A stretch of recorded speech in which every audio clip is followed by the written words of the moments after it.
जम्मू कश्मीर में आतंकवादियों ने बीजेपी नेताओं पर ताबड़तोड़ गोलीबारी की। आतंकवादियों ने जम्मू कश्मीर के काजीगुंड इलाके में हमला किया। आतंकवादियों ने बीजेपी नेताओं पर ताबड़तोड़ गोलियां बरसाईं। आप तस्वीरों में देख सकते हैं कि आतंकवादियों ने किस कदर हमला किया। कार के शीशे गवाही दे रहे कि आतंकवादियों ने किस कदर गोलियां बरसाईं। मारे गए लोग बीजेपी के स्थानीय नेता हैं। जिन नेताओं की हत्या हुई उनके नाम फिदा हुसैन, उमर रमजान और उमर बेग हैं। बीजेपी ने साफ कहा है कि जो पार्टियां कश्मीर में सक्रिय हो रही हैं, वो निशाने पर हैं। जिस प्रकार से उनकी हत्या की गई, मुझे लगता है कि जिस प्रकार से कुछ पॉलिटिकल पार्टीज जो कश्मीर में एक्टिव होने का प्रयास कर रही हैं, उनके द्वारा प्रवोक किए जाने पर इस प्रकार की घटनाएं होती हैं। खैर, इसको सहन नहीं किया जाएगा। जम्मू कश्मीर में आतंकी वारदात की पीएम मोदी ने निंदा की है। पीएम मोदी ने कहा कि बीजेपी के 3 युवा कार्यकर्ता राज्य में शानदार काम कर रहे थे। उन्होंने मृतकों के परिवार वालों के लिए गहरी संवेदना भी जताई। जम्मू कश्मीर के उपराज्यपाल ने पुलवामा की इस आतंकी घटना की कड़ी निंदा की है। उपराज्यपाल मनोज सिन्हा ने आतंकी वारदात को मानवता के खिलाफ बताया। मनोज सिन्हा ने कहा कि पीड़ित परिवार को हर संभव मदद दी जाएगी। कश्मीर में बीजेपी के नेता हाल ही के कुछ हफ्तों में आतंकवादियों के निशाने पर आए हैं। 8 जुलाई को बीजेपी नेता वसीम बारी के अलावा उनके भाई और पिता की भी हत्या कर दी गई थी। 4 अगस्त को कुलगांव के आखरन नौपुरा में बीजेपी के नेता और सरपंच आरिफ अहमद पर जानलेवा हमला हुआ था। 6 अक्टूबर को गादरबंद में भी जिला बीजेपी उपाध्यक्ष गुलाम कादिर राथर की भी हत्या कर दी गई थी।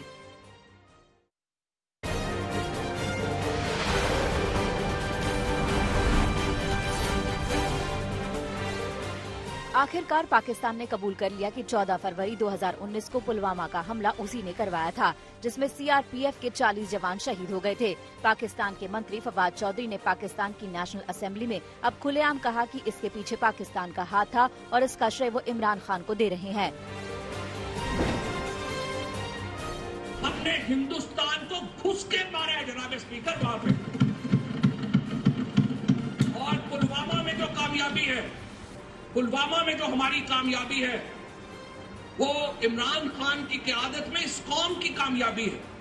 उसके हिस्सेदार आप भी सब हैं, उसके हिस्सेदार हम भी सब हैं। आतंकी हमला करने का ऐसा बेशर्म कबूलनामा कोई आतंकी देश ही कर सकता है। किसी आतंकी देश का मंत्री ही कर सकता है। भारत तो पहले से ही कह रहा था कि पुलवामा हमले के पीछे पाकिस्तान का हाथ है, लेकिन पाकिस्तान के प्रधानमंत्री इमरान खान इसे मानने को तैयार नहीं थे। वो उल्टा यही कह रहे थे कि इसके पीछे भारत का ही हाथ है।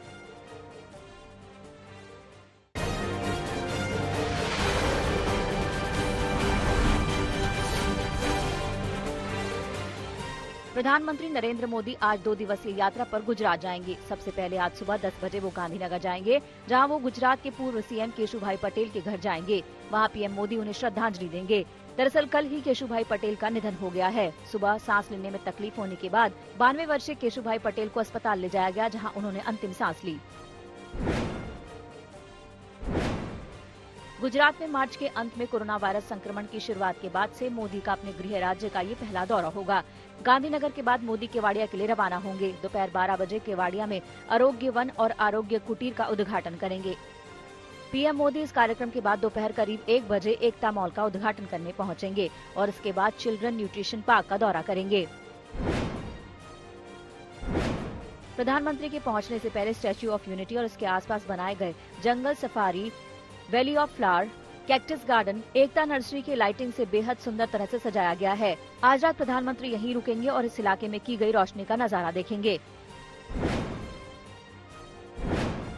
पीएम मोदी अपनी यात्रा के दौरान स्वतंत्र भारत के पहले गृह मंत्री सरदार वल्लभ भाई पटेल को 31 अक्टूबर को उनकी जयंती के दिन स्टैच्यू ऑफ यूनिटी जाकर श्रद्धांजलि भी अर्पित करेंगे।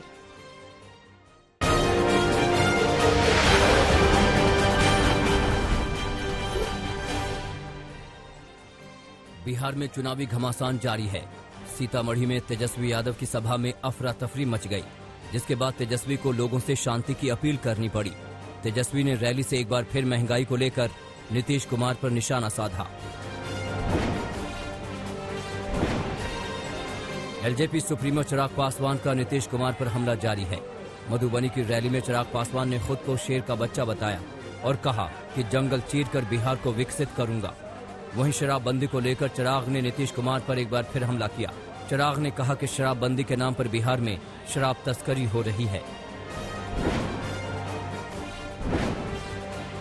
कोरोना से जंग जीतने के बाद सुशील मोदी ने सीतामढ़ी में पहला रोड शो किया, जहां वो चेहरे पर मास्क और हाथों में ग्लव्स लगाए नजर आए। सुशील मोदी ने सीतामढ़ी विधानसभा प्रत्याशी डॉक्टर मिथिलेश कुमार के समर्थन में वोट मांगे, जहां भारी संख्या में लोगों का हुजूम देखने को मिला। किशनगंज के ठाकुरगंज विधानसभा में पौवाखाली में एआईएमआईएम के राष्ट्रीय अध्यक्ष असदुद्दीन ओवैसी अपने प्रत्याशी के पक्ष में चुनावी सभा की, जहां महागठबंधन पर जमकर निशाना साधा। ओवैसी ने कहा कि आरजेडी और कांग्रेस की बातों पर ध्यान नहीं देता। कश्मीर में नए भूमि कानून को लेकर सियासी घमासान मच गया है। श्रीनगर में पीडीपी ने कानून के विरोध में जबरदस्त प्रदर्शन किया, जिसके बाद पुलिस ने एक्शन लेते हुए पार्टी दफ्तर सील कर दिया। वहीं महबूबा ने सरकार पर निशाना साधते हुए कहा कि डेमोग्राफी में बदलाव को मंजूर नहीं करेंगे। मध्य प्रदेश में उपचुनाव की तैयारियां जोर शोर से चल रही हैं। धार में शिवराज सिंह ने रैली की, जहां कांग्रेस पर जमकर हमला बोला।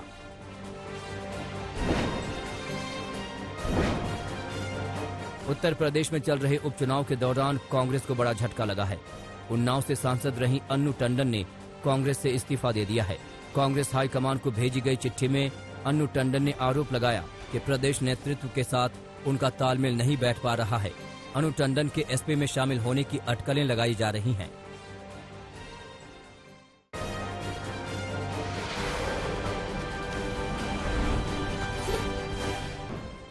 बिहार में विधानसभा चुनाव के बीच मुंगेर हिंसा के बाद तनाव बना हुआ है। चुनाव आयोग ने डीएम राजेश मीणा और एसपी लिपि सिंह को हटा दिया है। वहीं नए डीएम और एसपी ने मोर्चा भी संभाल लिया है। रचना पाटिल को मुंगेर का डीएम बनाया गया है, जबकि मानवजीत सिंह ढिल्लों को एसपी बनाया गया है। मुंगेर के नए डीएम ने कहा कि जनता की समस्या सुनने के बाद ही निष्कर्ष निकाला जाएगा। इस बीच मुंगेर चेंबर ऑफ कॉमर्स ने अनिश्चितकालीन हड़ताल को वापस ले लिया है। दिल्ली में कोरोना फिर बेकाबू हो गया है। 24 घंटे में 5,739 लोग कोरोना से संक्रमित हो गए, जबकि 27 लोगों की जान चली गई। दिल्ली में एक्टिव केस 30,000 के पार हो गए हैं। दिल्ली में कोरोना से अब तक 3,75,000 से ज्यादा लोग बीमार हो चुके हैं। महाराष्ट्र में 24 घंटे में 5,900 से ज्यादा लोग कोरोना पॉजिटिव हो गए, जबकि 156 लोगों ने दम तोड़ दिया। वहीं राज्य में फिलहाल रिकवरी रेट 89.69% है।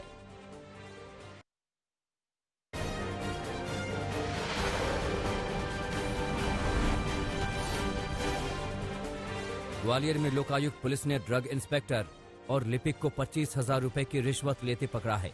आरोपों के मुताबिक कलेक्ट्रेट दफ्तर में खाद्य एवं औषधि प्रशासन विभाग के एक इंस्पेक्टर और लिपिक के खिलाफ भ्रष्टाचार निवारण अधिनियम की विभिन्न धाराओं के तहत केस दर्ज किया गया है। ड्रग इंस्पेक्टर दफ्तर में मौजूद नहीं थे। उनकी गैर मौजूदगी में सहायक ग्रेड 3 लिपिक अयूब खान ने रिश्वत के 25,000 रुपए लेकर ड्रग इंस्पेक्टर अजय ठाकुर की दराज में रख दिए। सादा कपड़ों में पहुंची लोकायुक्त पुलिस ने इशारा मिलते ही न सिर्फ पैसे बरामद कर लिए, बल्कि लिपिक को भी अपनी गिरफ्त में ले लिया। लखीमपुर खीरी जिले में बलिया थाना क्षेत्र के कस्बे में एक पेट्रोल पंप पर टैंक के पास भयानक विस्फोट हुआ। ये विस्फोट शॉर्ट सर्किट के चलते हुआ था। विस्फोट के बाद भयानक आग लग गई। आग लगने से लोगों में दहशत मच गई।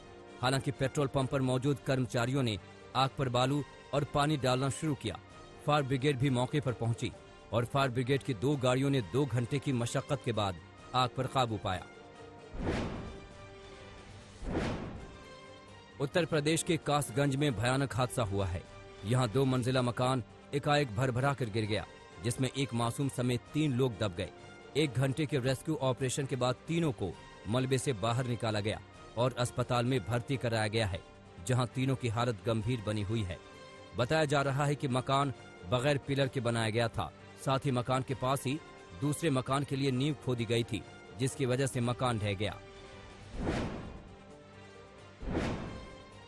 चंदौली में पुलिस ने शराब तस्करी का भंडाफोड़ किया है।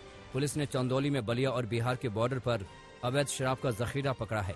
पुलिस के मुताबिक 12 लाख की 134 पेटी अवैध शराब के साथ 5 लोग गिरफ्तार किए गए हैं। पुलिस की माने तो शराब तस्करों ने दूध के कंटेनर में शराब छिपाई हुई थी, मगर पुलिस ने सूचना के आधार पर तस्करों को पकड़ लिया। पुलिस की माने तो ये शराब बिहार चुनाव में इस्तेमाल की जानी थी।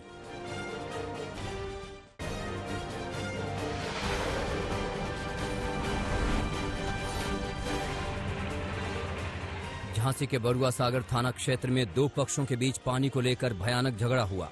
तस्वीरों में आप देख सकते हैं कि कैसे दोनों पक्षों की ओर से महिलाएं एक दूसरे पर भयानक तौर पर पत्थरबाजी कर रही हैं। पत्थरबाजी का ये वीडियो अब वायरल है। वीडियो वायरल होने के बाद पुलिस मौके पर पहुंची और पूरे मामले की तहकीकात कर रही है। अयोध्या में जिला पंचायत प्रतिनिधि और राम मंदिर समर्थक अनीश उर्फ बबलू खान को जान से मारने की धमकी दी गई है। बबलू खान के आरोपों के मुताबिक ये फोन पाकिस्तान के कराची से आया था। फोन करने वाले ने बबलू खान से राम मंदिर निर्माण में सहयोग न करने की बात कही, साथ ही उन्हें जान से मारने की धमकी भी दी। बबलू खान ने अयोध्या कोतवाली में शिकायत दर्ज करा दी है। अब पुलिस तहकीकात कर रही है। योगी सरकार में अपराधियों और भू माफियों के खिलाफ लगातार कार्रवाई की जा रही है। गाजीपुर में मुख्तार अंसारी गैंग के खिलाफ जिला प्रशासन भी लगातार कार्रवाई कर रहा है। इसी कड़ी में मुख्तार अंसारी के करीबी महेंद्र जायसवाल के खिलाफ अवैध रूप से अर्जित 45 लाख की संपत्ति को कुर्क किया गया। महेंद्र जायसवाल मुख्तार गैंग का शार्प शूटर माना जाता है। महेंद्र जायसवाल के खिलाफ सदर कोतवाली इलाके के गोंडा देहात में अवैध रूप से करीब 45 लाख की संपत्ति बनाई गई थी।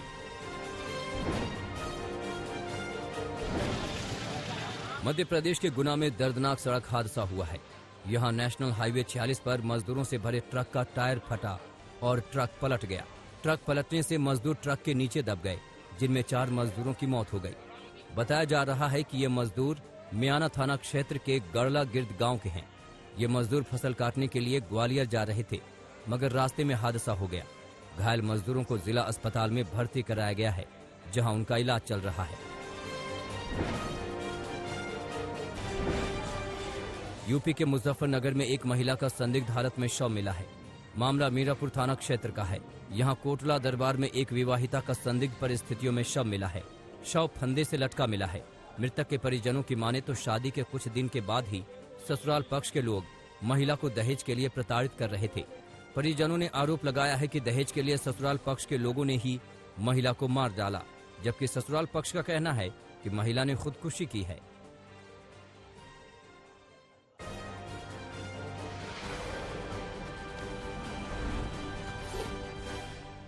अमेरिका के इतिहास में इस बार हो रहा अब तक का सबसे महंगा राष्ट्रपति चुनाव 2016 में हुए खर्च से दोगुना है।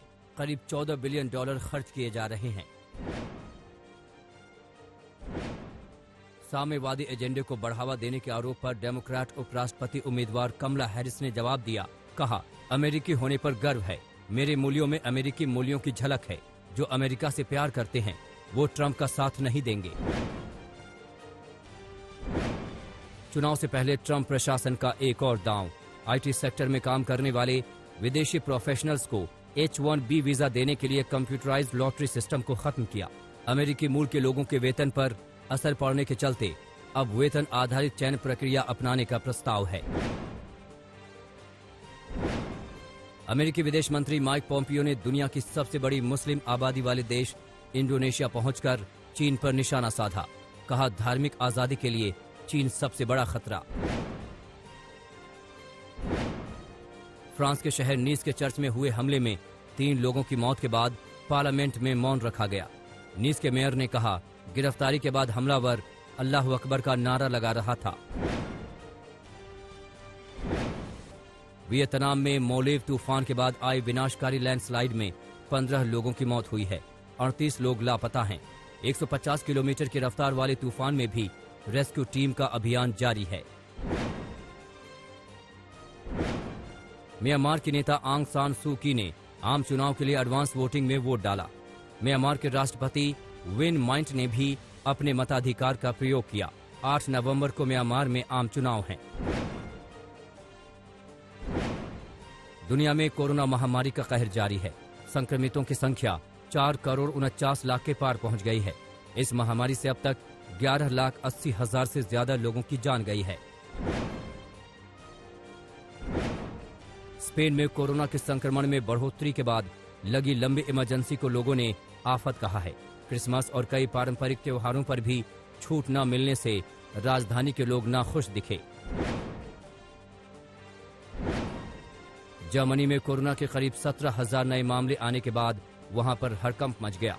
जर्मन चांसलर एंजेला मार्केल ने कोरोना महामारी को लेकर कहा, सर्दियों में कोरोना के फैलने की आशंकाएं ज्यादा हैं। जरूरत पड़ने पर पाबंदियां बढ़ाई जा सकती हैं।